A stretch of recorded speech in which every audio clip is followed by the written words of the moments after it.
মন চায় শুধু সেই কথা বলতে, মন চায় শুধু একসাথে চলতে, মন চায় শুধু সারাদিন দেখতে তোমাকে।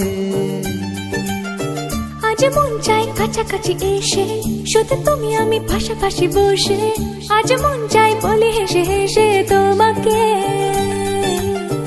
এই মনের যত আশা, স্বপ্ন আর ভালোবাসা, বলতে চাই তোমায় ডেকে, কেন আজ কাছে আসা।